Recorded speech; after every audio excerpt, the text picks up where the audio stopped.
Hey guys, welcome to Get Busy Watching. I'm your host, Honest Dan. Let's talk movies.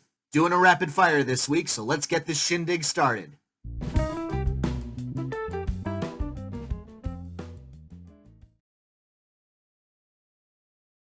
Welcome to Zombieland.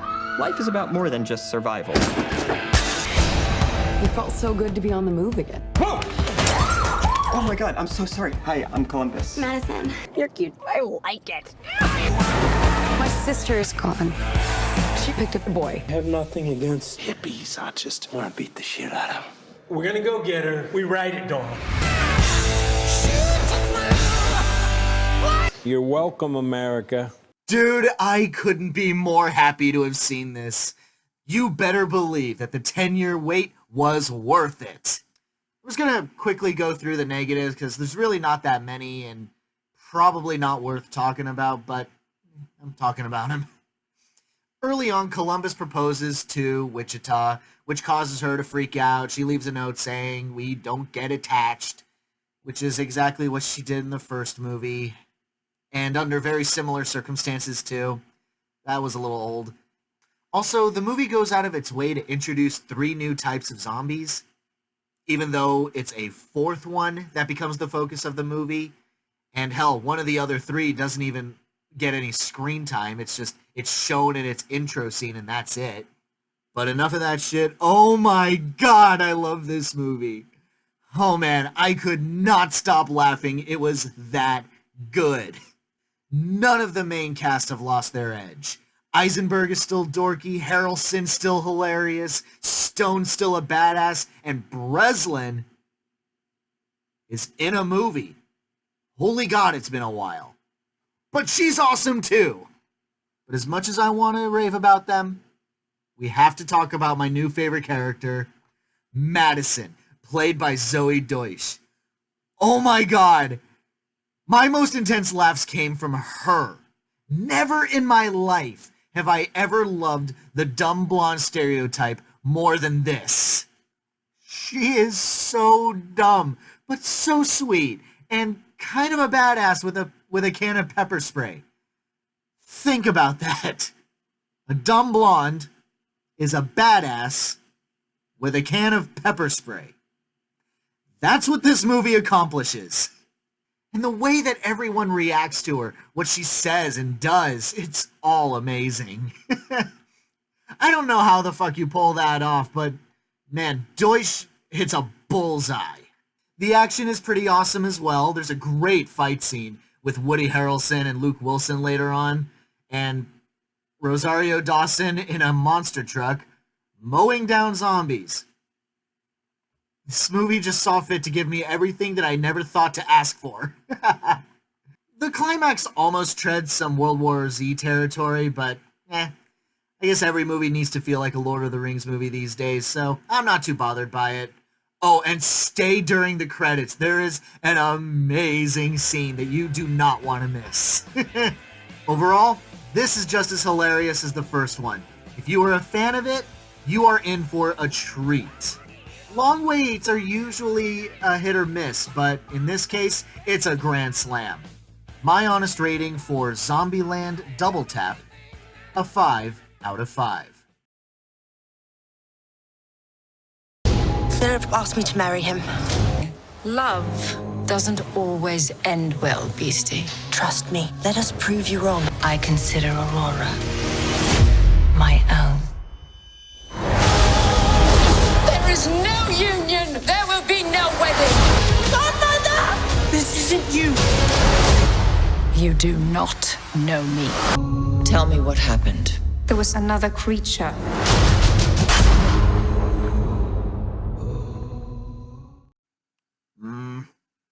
Nah, didn't care for this one all that much. Not that I thought the first movie was any masterpiece or even the best of the live-action remakes.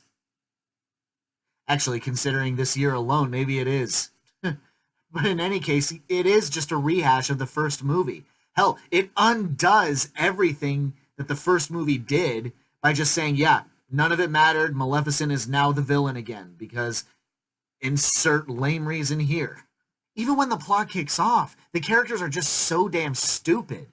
believing that Maleficent cursed the king, even though she clearly didn't. But she does nothing to change anyone's minds, least of all Aurora's, who just blindly believes that she did it. And then we're thrust into the world of the Dark Fae, and they're on the brink of extinction and want war with the humans. Again, stupid characters. And then the climax with the creatures in the chapel and the organ playing. You'd understand if you saw it. It just baffles me how stupid everything gets. And giving Maleficent a weird backstory involving phoenixes, bad guys becoming good guys, it's just one huge jamboree of random dumbness. I guess it's hard to hate Angelina Jolie as Maleficent. I mean, I always thought she was a dead ringer for the role, even though her character does get melodramatic at times. Elle Fanning is a little more dynamic than she was in the first flick. The fairy godmothers are given less screen time. They're still annoying as sin when they're on screen, though. And it is hard for me to hate Ed Skrein as a bloodthirsty, warmongering douchebag, even though he is one-dimensional. But, yeah, it's not good. As per usual with these live-action remakes, skip it. You're really not missing out on much. My honest rating for Maleficent, Mistress of Evil, a weak 3 out of 5. Julian, what is he doing? Julian, are you a dog now? It's him. She's so cute. Lisa, do you want her? Are you sure? Take her. She's yours now. Thank you so much. Enjoy. Would it be possible for me to get the baby I gave you back? I don't know, Jill. It doesn't hurt to ask, right? It did hurt. I didn't like it. Jill, are you happy? I don't know. Maybe you should get a divorce.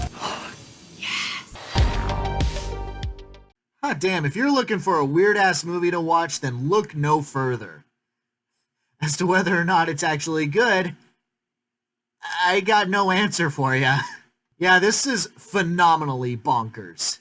And not a picosecond of it makes a lick of sense. I mean, adults are wearing braces on already straight teeth. No explanation.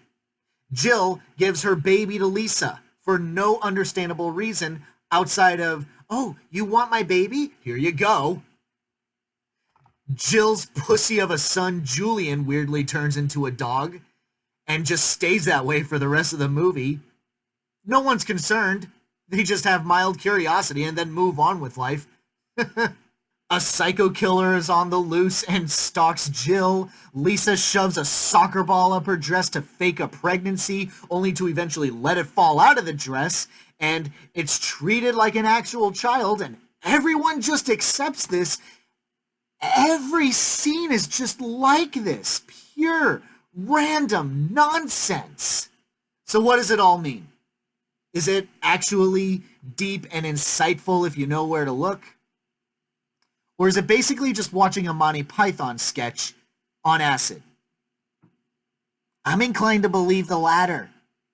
But there's more than a few reviews out there that seem to suggest that this is actually some kind of social commentary.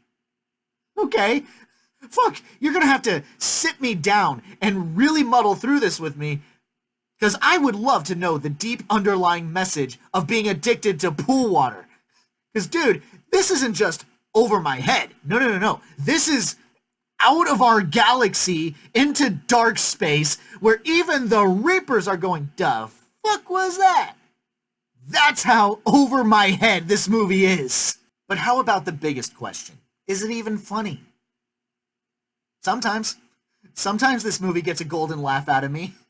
Like when Darcy Carden's character sings a family-friendly, upbeat sing-along, but it's about her mother, who murdered her father, her brother, and sister. That got a decent laugh out of me. Or when Jill goes up to this one woman with 4 kids and just politely asks if she could just have one of those kids while looking like roadkill. Yeah, that was pretty funny. Beyond that, it's not really funny, it's just weird. And yet fascinating. It's boring, yet intriguing. It's not like it's a frustrating watch, but this is what's going on in my head throughout the entire movie. If you understood what this movie was going for, then please leave an explanation in the comments, because I'm all ears. But as a knee-jerk reaction, we'll just say it's engagingly bananas. My honest rating for Greener Grass, a strong 3 out of 5. What's a timberman want with being a wiki? Just looking to earn a living, just like any man. Starting new. On the run. Keeping secrets, are you? No, sir. Watch this billion bees.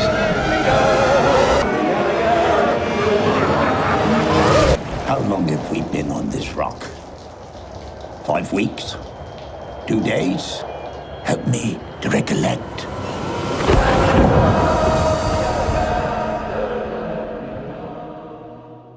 Mark my words, this one's going down in history as the one where Robert Pattinson goes crazy and fucks a mermaid. Weirdly giving an answer to that age-old how-to question, and making me wonder why I even wanted an answer to that question in the first place. I don't even think that was a question I was asking. No, it was, but... This movie really does feel like something right out of the 1930s.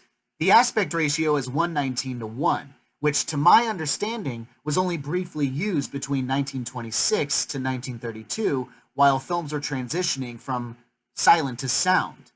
So it was actually pretty cool and kind of unique in terms of its immersion. Also, Robert Eggers clearly had a vision for what he wanted to do with the black and white color scheme, because it's shot so brilliantly, making perfect use of the lighting and shadows to constantly keep you in a state of discomfort. In the end, it's probably worth seeing just for how intimidating they make Willem Dafoe in those shadows. Speaking of which, the acting is fantastic. Willem Dafoe perfectly captures this repugnant old man who has this huge superiority complex, and Robert Pattinson probably delivers one of his most memorable performances of his career, trying to be this young man who's well-meaning, hardworking, and just wants to make his way into the world, but is made increasingly harder the longer he works at that lighthouse with Dafoe. I don't really have any negatives, but I just can't bring myself to gush about it. Technically speaking, it's a pretty flawless film. The writing, the acting, the directing, the cinematography, it's all top-notch. But there's some kind of disconnect between me and the movie, and I can't put my finger on what it is. But in terms of execution, it is damn fine filmmaking. So, as a recommendation, I am going to say, yeah, check it out. Maybe you don't need to rush out to see it, but it is an interesting watch.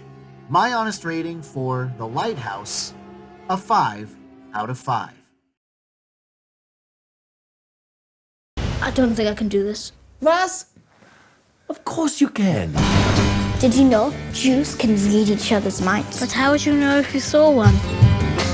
They could look just like us. Hi. You two seem to be getting on well. She doesn't seem like a bad person.